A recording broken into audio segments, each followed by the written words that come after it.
Hello बच्चों, कैसे हो? Hello students, how are you? I am hoping that you are all fit and fine.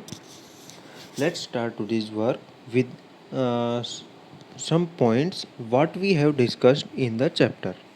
We are doing our chapter Kingdoms, साम्राज्य, Kings, Raja and an early Republic, और एक शुरुआत के गणराज्य भाई. In this chapter, we have discussed about election, polling booth, and how some men became rulers. What was Ashwamedha Yagna? How was it performed? And Varnas, four Varnas in Indian society in ancient time. Their work, Janpads, and bigger Janpads were called as Mahajanpad. Then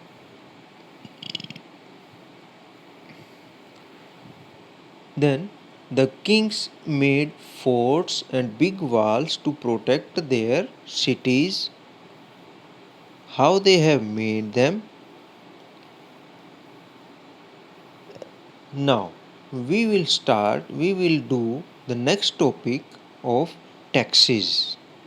अब हम आगे करेंगे tax, जिसे हम हिंदी में कर कहते हैं. तो भाई जो पुराने राजा होते थे वो किस तरह से अपना जो संपत्ति का भंडार करते थे, किस तरह से पैसे इकट्ठे करते थे, जमा करते थे, अब आज हम वो देखेंगे. As the rulers of the Mahajanpads were building huge forts, maintaining big armies, they needed more resources. भाई क्योंकि जो महाजनपद के जो राजा थे, रूलर्स थे, वो क्या करते थे?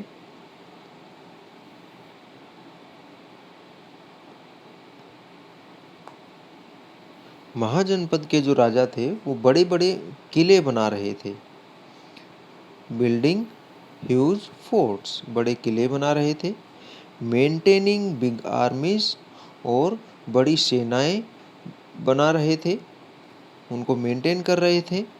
दे नीडिड मोर रिसोर्सेज, उनको ज़्यादा स्रोतों की ज़रूरत थी ताकि ये आर्मी भी बना सके, सेना भी खड़ी कर सकें और बड़े बड़े किले भी बना सकें.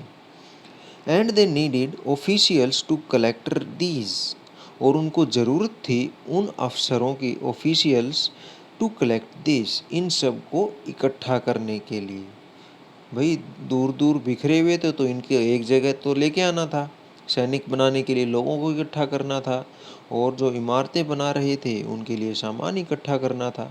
तो इसके लिए उन राजाओं को ऑफिशियल्स की ज़रूरत थी. So instead of depending on occasional gifts brought by people, as in the case of the Raja of the Janpads, they started collecting regular taxes. तो भाई इसके लिए जो राजा थे वो क्या करते थे? सिर्फ गिफ्ट पर निर्भर नहीं रहते थे. जो गिफ्ट आते थे वो तो कभी कभी आते थे, लेकिन उनको तो ज़्यादा धन दौलत की ज़रूरत थी. तो इसलिए वो क्या करते, उन्होंने जनपद जो थे, जो सेटलमेंट्स थी, जो लोग थे, उन पे रेगुलर टैक्स लगा दिए जो टाइम टाइम पे कलेक्ट किए जाते थे. Taxes on crops were the most important. अब भाई जो किसान थे, जो खेती करते थे, अनाज उगाते थे, उन अनाजों पे, फसलों पे जो टैक्स लगाया गया था वो सबसे ज़रूरी था. This was because most people were farmers, और ऐसा इसलिए किया गया क्योंकि अधिकतर लोग किसान थे. जितने ज़्यादा किसान होंगे उतना ही ज़्यादा कर आएगा, टैक्स आएगा, जमा होगा. Usually the tax was fixed at 1/6 of what was produced, और आमतौर पर ये जो टैक्स था वो जितनी उपज होती थी, जितना खेत में पैदावार होती थी, उसका 6वां हिस्सा होता था. जैसे अगर हम मान के चलें 100 हिस्से पैदा हुए तो उसका 6वां हिस्सा, मतलब अब तुम अंदाज़ा लगा सकते हो ये कितना हो सकता है. दिस वाज नोन एज भागा और ए शेयर, और इसे कहा गया था भाग या फिर हिस्सा। There were taxes on the crafts person as well, और जो क्राफ्ट पर्सन थे, जो कलाकार थे, जो कुछ भी बनाते थे, जैसे मिट्टी के घड़े हो गए, मूर्तियाँ हो गई, पेंटिंग्स हो गई, वो जो लोग बनाते थे उन पर भी टैक्स लगाया गया था। These could have been in the form of labour, और ये जो टैक्स था ये लेबर के रूप में लिया जाता था, मतलब उनसे काम लिया जाता था। फॉर एग्जाम्पल, ए वीवर और a smith may have had to work for a day every month for the king. जैसे कि एग्जाम्पल के रूप में जो बुनकर होते थे उनको महीने में एक दिन राजा के लिए फ्री में काम करना होता था। ये उनका टैक्स था। Herders were also expected to pay taxes in the form of animals and animal produce.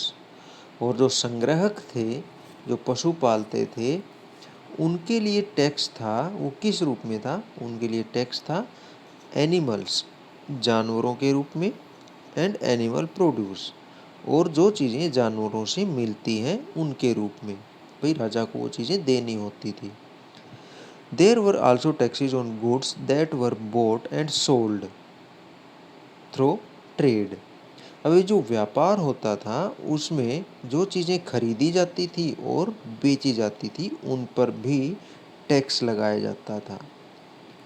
And hunters and gatherers also had to provide forest produce to the राजा, और शिकारी जो थे, हंटर्स एंड गैदरर्स, संग्राहक जो थे, उनको भी राजा को कर के रूप में, जो टैक्स के रूप में जंगल के जो सामान वो इकट्ठे करते थे या शिकार करते थे वो राजा को देने होते थे।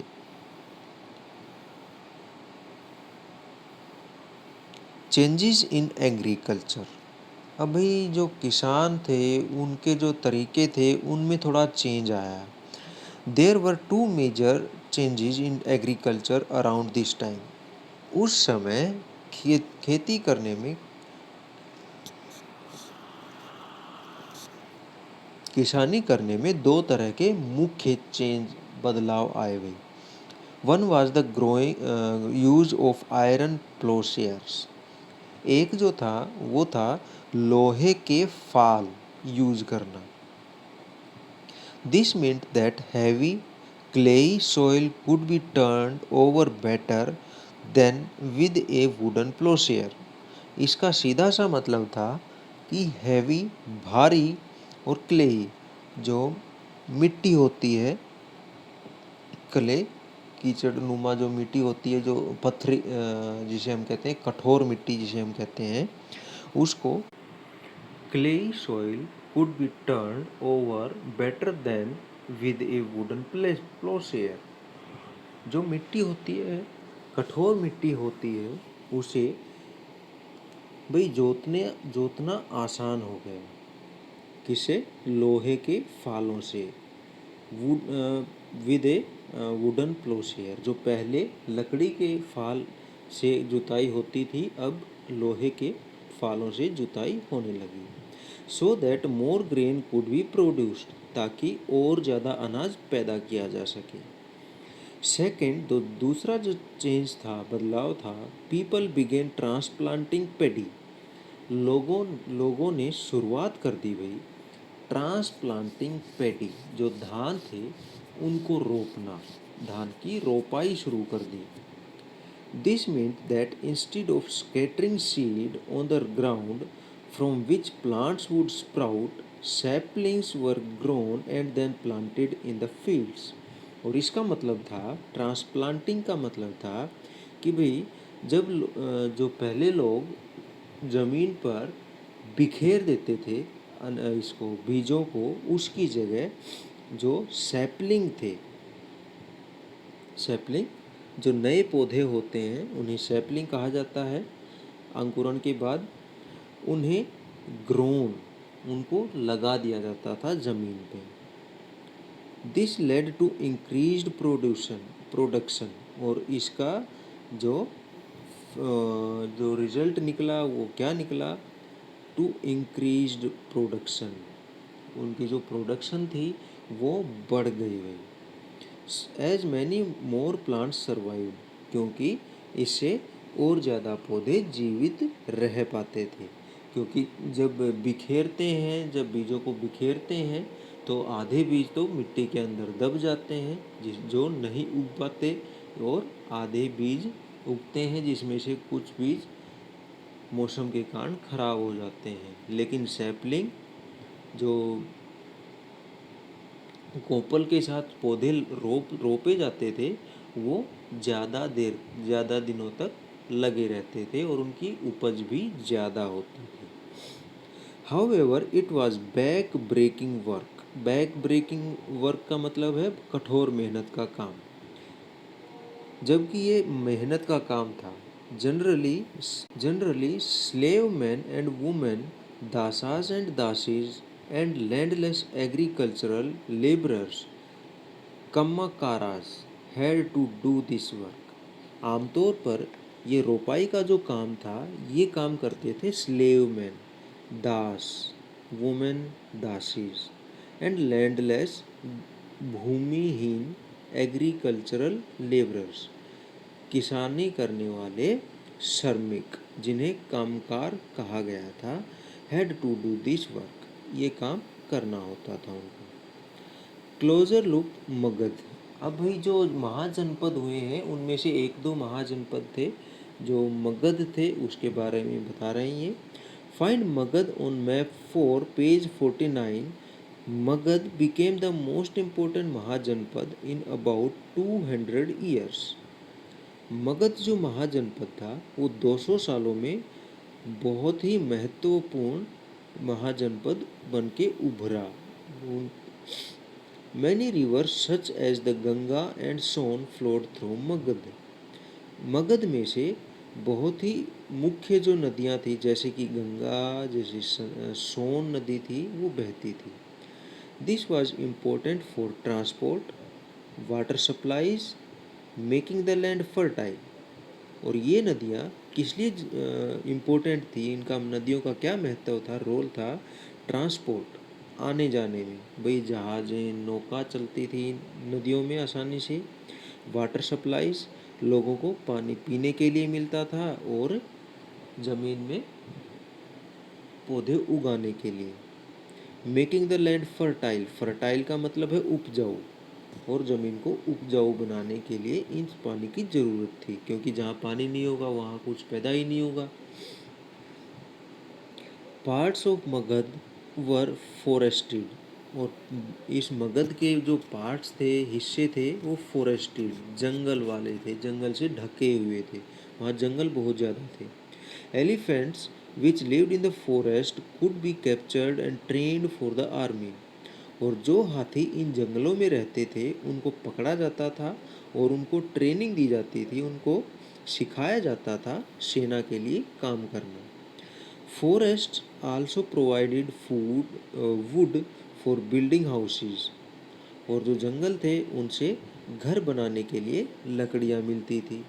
कार्ट्स, गाड़ियाँ बनाने के लिए। चैरियोट्स, रथ बनाने के लिए। बिसाइड्स देयर वर आयरन और माइंस इन द रीजन, और इसके अलावा उस क्षेत्र में, जो मगध का जो क्षेत्र था, उसमें आयरन ओर की माइंस भी थी, लोहे के खनिज, जो तुम साइंस में पढ़ते हो खनिज, लोहे के खनिज की खदानें भी थी। That could be tapped to make strong tools and weapons, और जिनका यूज किया जाता था मजबूत हथियार और औजार बनाने में।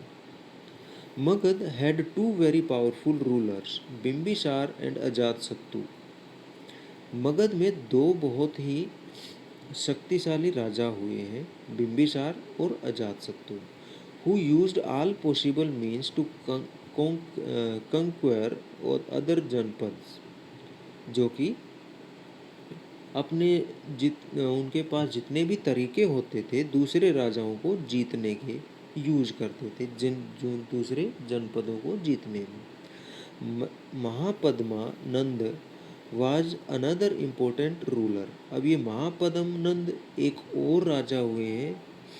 ही extended his control up to the north west part of the subcontinent. अब इन्होंने क्या किया था, जो हमारा उपमहाद्वीप है इसके नॉर्थ वेस्ट में तक जीत लिया था भाई, हमारे यानी कि हम कहते हैं उत्तर पश्चिम तक के राज्यों को जीत लिया था।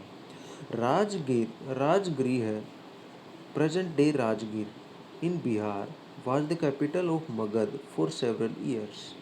कई सालों तक राजगृह, जो बिहार में राजगीर है आज के दिन, वो मगध का कैपिटल, मगध की राजधानी बनी रही। Later the capital was shifted to Pataliputra, present day Patna. और उसके बाद इसको शिफ्ट कर दिया गया, इसको हटा दिया गया, वहाँ से ले जाया गया पाटलिपुत्र, मतलब मगध की नई राजधानी बन गई पाटलिपुत्र, जो कि आज की है पटना, बिहार की राजधानी। More than 2300 years ago, a ruler named Alexander, who lived in Macedonia in Europe, wanted to become a world conqueror। भाई 2300 साल पहले एक राजा हुए थे अलेक्जेंडर, जो कि मैसिडोनिया के थे। और ये मैसिडोनिया कहाँ है, यूरोप में, यूरोप जो कॉन्टिनेंट है उसमें। Wanted to become a world conqueror, वो चाहते थे कि मैं विश्व विजेता बनूँ भाई। Of course he didn't conquer the world, और वास्तव में उन्होंने इस संसार पे कोई विजय हासिल नहीं की। But did conquer parts of Egypt and West Asia, लेकिन उन्होंने जीत लिए थे इजिप्ट के और वेस्ट एशिया, पश्चिम एशिया के हिस्से। And came to the Indian subcontinent, और भारत के उपमहाद्वीप में पहुंचा।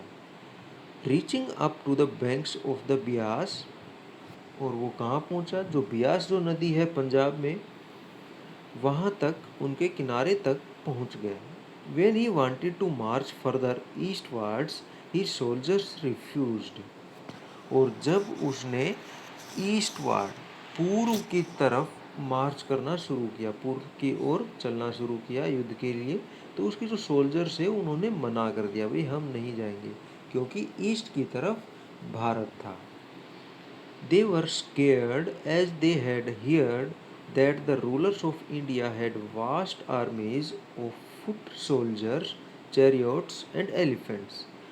क्योंकि वो डरे हुए थे, स्केर्ड, डरे हुए थे कि भारत की जो सेना थे, जो शासक थे, उनके पास वास्ट आर्मी, बड़ी बड़ी सेनाएं थी, वो फुट सोल्जर्स, पैदल सैनिकों की, चैरियोट्स, रथों की, एंड एलिफेंट्स, हाथियों की, वो डरे हुए थे वे। दूसरा साम्राज्य था, वो था वज्जी का। While Magadh became a powerful kingdom, Vajji with its capital eight Vaishali, Bihar, was under a different form of government known as गणा और संघ। भाई जब मगध एक शक्तिशाली साम्राज्य बना था, उस समय वज्जी भी एक साम्राज्य था जिसकी राजधानी थी वैशाली, जो बिहार में है। Was under a different form of government, वहाँ पर एक अलग तरह का शासन था, नोन एज गण और संघ, जिसका नाम था गण या संघ। इन ए गण और a sangha there were not one but many rulers. Gana या संघ में एक राजा की बजाय बहुत सारे राजा होते थे। Sometimes even when thousands of man ruled together, और कुछ एक बार हजारों लोग शासन करते थे, एक राजा नहीं था, हजारों लोग शासन करते थे। Each one was known as a raja, और हर एक को कहा गया था राजा। These rajas performed rituals together, और ये सारे के सारे राजा एक साथ ही अनुष्ठान करते थे भाई।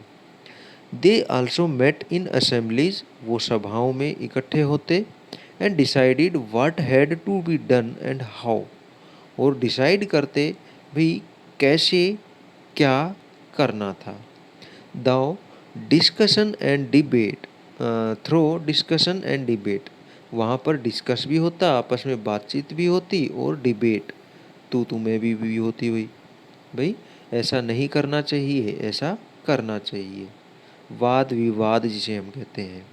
For example, if they were attacked by an enemy, they met to discuss what should be done to meet the threat. जैसे कि अगर किसी शत्रु ने उनके ऊपर आक्रमण कर दिया, हमला बोल दिया, तो वो इकट्ठे होते और उस हमले को नाकाम करने के लिए, उस हमले से निपटने के लिए योजनाएं बनाते। However, women, dasas and kammakaras could not participate in these assemblies. लेकिन जो औरतें थी, दास थे और कामकार थे, वो इन असेंबलियों में, इन सभाओं में शामिल नहीं हो सकते थे। Both the Buddha and Mahavira, about whom you will read in chapter 6। Chapter 6 जो अपना अगला चैप्टर है, उसमें हम पढ़ेंगे महात्मा बुद्ध और महावीर जैन के बारे में। बिलोंग टू गणाज और संघ, ये गण और संघ से जुड़े हुए थे। Some of the most vivid descriptions of life in sanghas can be found in Buddhist books. और इन संघों के बारे में और भी ज़्यादा जो डिटेल में बुद्धिस्ट जो किताबें हैं उनसे पता चल सकता है।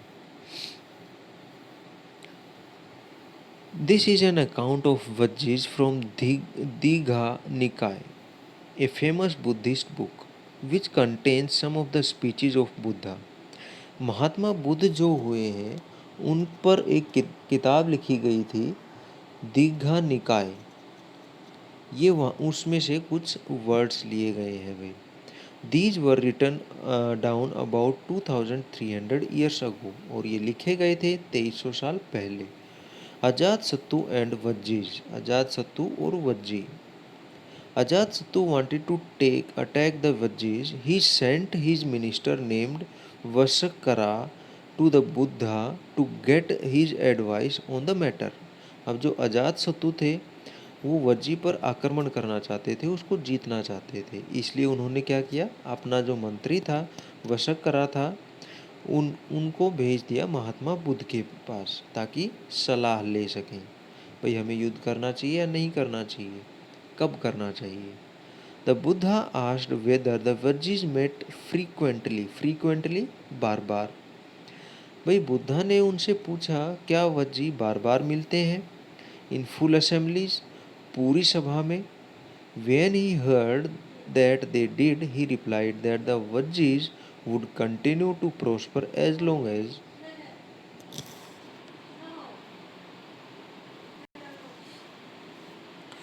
अब महात्मा बुद्ध ने उनसे पूछा क्या वज्जी भाई बार बार असेंबली में इकट्ठे होते हैं सारे के सारे।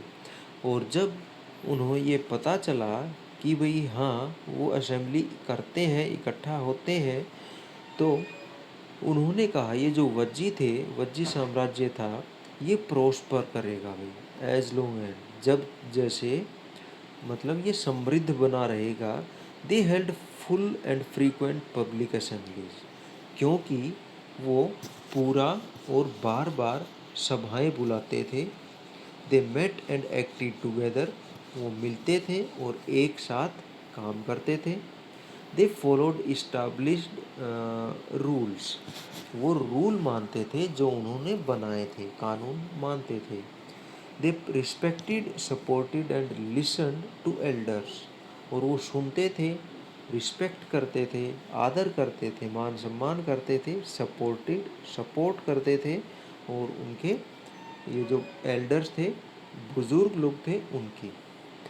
Vajji women were not held by force और कैप्चर्ड, वज्जी जो औरतें थी उनको पकड़ा नहीं जाता था या फिर कैद नहीं किया जाता था। Chaityas local shrines were maintained in both towns and village, जो चैत्य थे भाई उस समय वज्जी में जो भी मंदिर वगैरह होते थे उनको चैत्य कहा गया था। वो शहरों, गाँवों में और कस्बों में ठीक से व्यवस्थित किए गए थे। Wise sons who followed different beliefs were respected and allowed to enter and leave the country freely.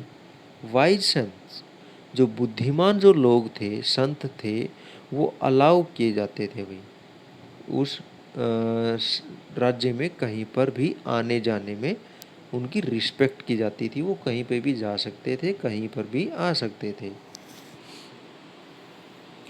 Rajas of powerful kingdoms try to conquer the sanghas, और जो ताकतवर साम्राज्य थे उनके राजा ने कोशिश की इन संघों को जीतने की। Nevertheless these lasted for a very long time, बावजूद इसके वो काफ़ी लंबे समय तक रहे। भाई राजा उन पे आक्रमण करते लेकिन हार जाते, क्योंकि वो इकट्ठे रहते थे, इसलिए वो काफ़ी लंबे समय तक संघ बने रहे।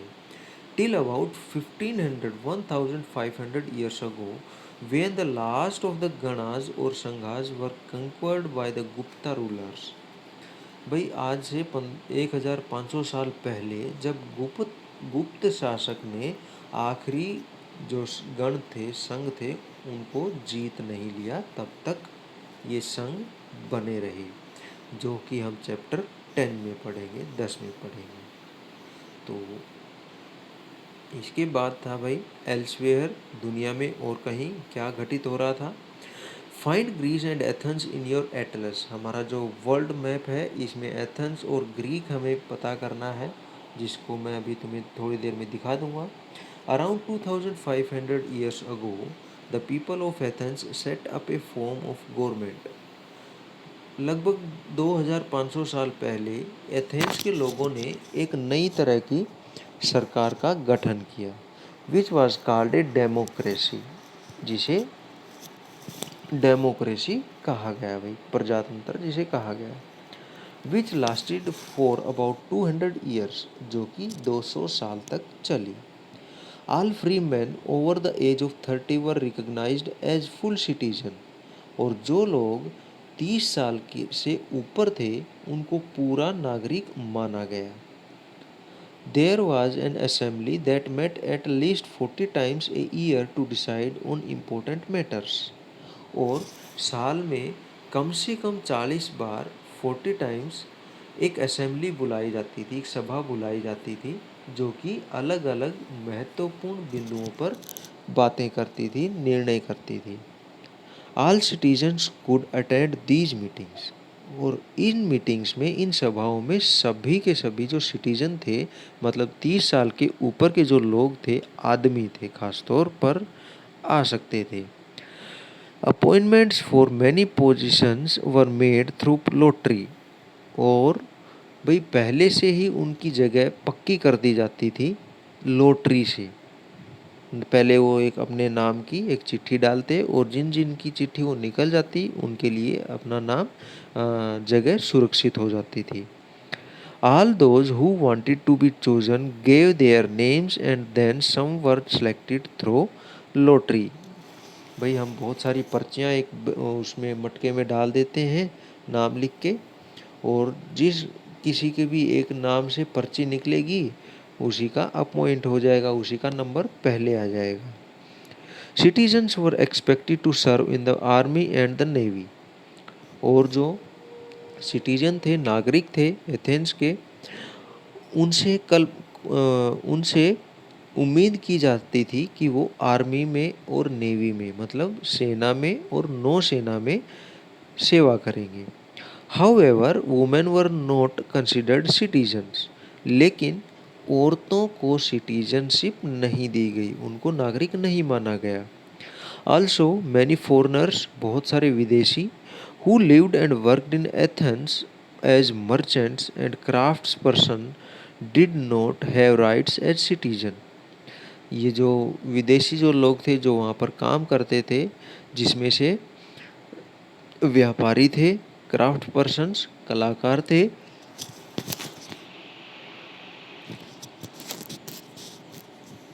वो नागरिक नहीं माने गए थे।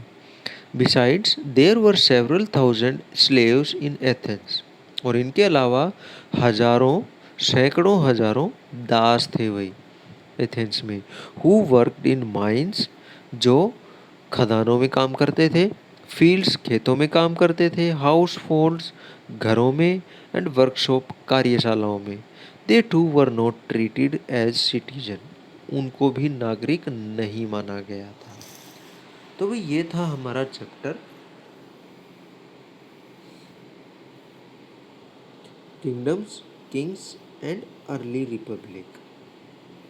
अब तक इस चैप्टर में हमने पढ़ा, इस चैप्टर में हमने देखा जो पुराने राजा थे वो किस तरह से बनते थे। ऋग्वेद काल में भाई चुने जाते थे, लेकिन इस काल में वो अपने आप बनते थे। वो साम्राज्य किस तरह से थे, एक दूसरे पर हमला करते थे जीतने के लिए। और अर्ली रिपब्लिक, पुराने गणतंत्र, जैसे हमने एथेंस की बात की और वज्जी मगध की बात की, इस तरह से। और कृषि में क्या क्या बदलाव आए। तो चलिए इनके बारे में कुछ एक दो पिक्चर्स हैं वो देख लेते हैं हम।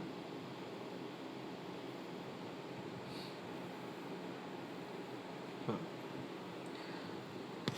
you can see a plowshare that is made of wood. This is plowshare, जिसे हम फाल कहते हैं।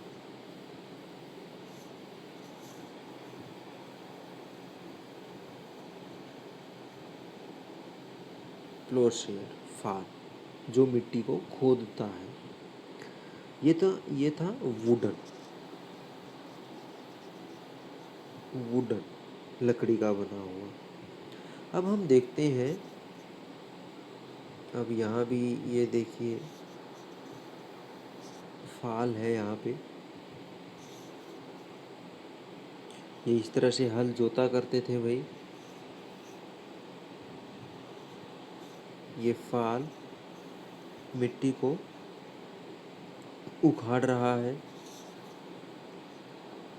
अब यहाँ पे ये प्लांटेशन चल रही है पैडी की, पैडी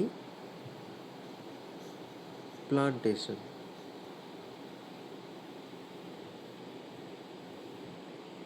ठीक है, पौधारोपण जिसे हम कहते हैं, धान की रोपाई। ये इनके हाथों में ये पूरे के पूरे बंडल हैं और इसको एक एक करके 1 बाय 1 प्लांट को यहाँ पर रोपा जा रहा है इस पानी में, इस मिट्टी में। उसके बाद ये भाई जो बीज है वो बिखेरने का काम कर रहे हैं। ये देखिए इसके हाथ में ये यहाँ पे बिखेरे जा रहे हैं बीज।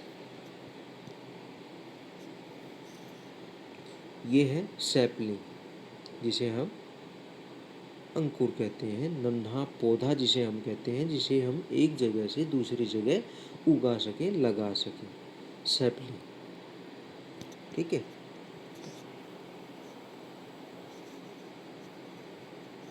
शायद अब तक आप लोगों को समझ में आ चुका होगा।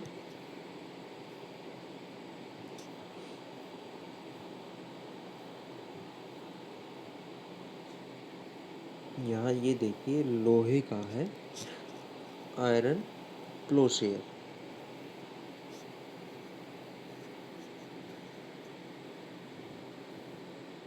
प्लोशेयर फाल, लोहे का फाल, जो मिट्टी को कुरेदने के काम आता है। तो ये हमारा एक चैप्टर था भाई, जो अभी हमने कंप्लीट कर लिया है, kingdoms, Kings and an early Republic. अगर किसी को कुछ समझ में ना आया हो, you can directly ask me through WhatsApp or you can make a call. I will help you. I will try to make you understand the concept. We will meet in the next session, in the next uh, day with a new chapter. Till then, revise it, learn it, and be prepared for your class test.